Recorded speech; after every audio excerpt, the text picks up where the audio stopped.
Eu tenho uma grande admiração pela China, a República Popular da China.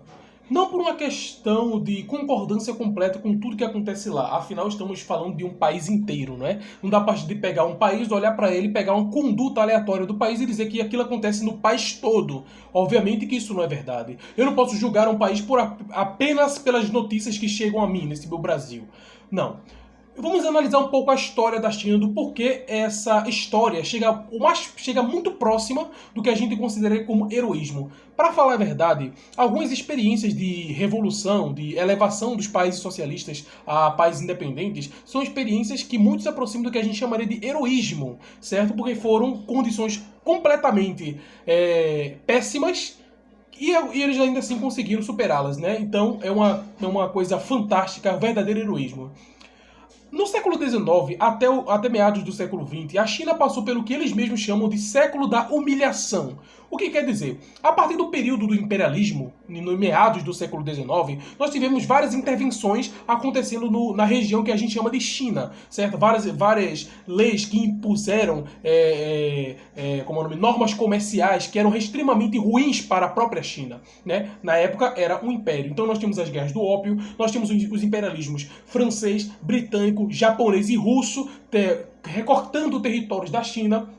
Chegou um ponto em que o Império não conseguiu se sustentar. Em 1911 foi proclamada a República da China. Nesse momento, além das várias fragmentações que o Império tinha por causa dos impérios coloniais, nós também tínhamos separações que aconteceram, como por exemplo o Tibete e a Mongólia se separaram da China. Então a China ela já era repartida pelos impérios coloniais.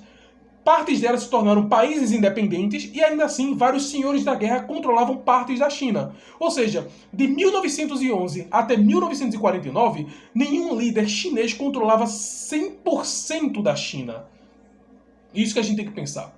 Depois da Segunda Guerra Mundial, a retomada da Guerra Civil Chinesa entre os nacionalistas e os comunistas, nós temos agora a vitória dos comunistas em 1949. Olha só que coisa. Agora a China ela podia reivindicar, utilizando muito o socialismo, o anti-imperialismo, o anticolonialismo, reivindicar os seus territórios. Ela reivindicou o Tibete de volta, unificou as etnias, destruiu aquela ideia de senhores feudais, senhores da guerra, governando partes específicas da China. Isso através da forte centralização, através do Mao Tse-tung, do Zhou Enlai e do Partido Comunista, coisa muito necessária. Através disso também houve vários programas de desenvolvimento, seja industrial, seja no campo. Obviamente que houveram muitos e muitos equívocos, muitos erros, certo? Tanto erros no sentido interno como no sentido internacional. Infelizmente houve uma disputa entre a linha comunista da China e a linha comunista da União Soviética por muito tempo. Depois que aconteceu os processos de abertura e reforma em 1978 e a ascensão do líder Deng Xiaoping, a China ela modificou a forma como via a sua economia e via seu papel no mundo.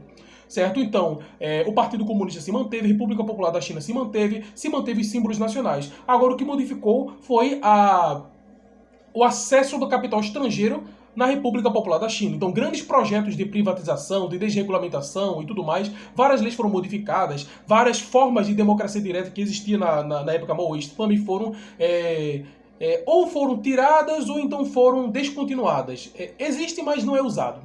A partir desse momento, a China fez grandes projetos de desenvolvimento através de um forte planejamento. Ela passou nos anos 40 de um dos países mais pobres, divididos e miseráveis do mundo para um país que se tornou referência mundial em tecnologia, armamento, educação, em saúde, em serviços no geral no âmbito científico. Certo? Obviamente que muitas pessoas vão dizer que isso só aconteceu por causa da abertura. Mas é bom a gente lembrar que, na época do neoliberalismo, nós tínhamos governos que sempre foram capitalistas questionando sua intervenção no Estado. Se esses governos capitalistas estavam questionando sua intervenção no Estado, imagina o que eles fariam com um partido comunista governando a China. Então não, a China não voltou ao neoliberalismo. Não, a China não se tornou um país liberal, mesmo governado pelo Partido Comunista. O planejamento continuou. A diferença é que esse planejamento agora estava mais aberto ao capital, tanto interno quanto externo. Obviamente a China é um dos países que mais tem bilionários do mundo. A China tem um setor financeiro extremamente pujante, que se alastra por todo o mundo. Algumas relações que a gente poderia colocar análogas ao imperialismo, apesar disso ser bastante polêmico. Mas a questão é, essa vitória que aconteceu da China do âmbito que ela é agora, voltando a ser uma grande potência que, desde o século XVIII e XIX, ela deixou de ser por conta do imperialismo, é uma coisa que a gente tem que colocar na conta da Revolução Chinesa. A Revolução Chinesa, que teve seu ápice em 1949, 1º de outubro de 1949, começou muito antes. Começou quando os chineses fundaram o Partido Comunista. Começou quando os chineses questionaram a dominação colonial, logo nos primeiros anos da República da China. Começou quando os comunistas chegaram ao poder naquele 1º de outubro. E continua até hoje. Porque, apesar dos pesares, a China continua sendo um país pária. A China continua sendo um país em que os povos são colocados como sub-humanos. E todo tipo de xenofobia e racismo é colocado contra ela, especialmente nesse contexto de coronavírus. Essa é a República Popular da China. É assim que eu a vejo e é assim que eu a admiro.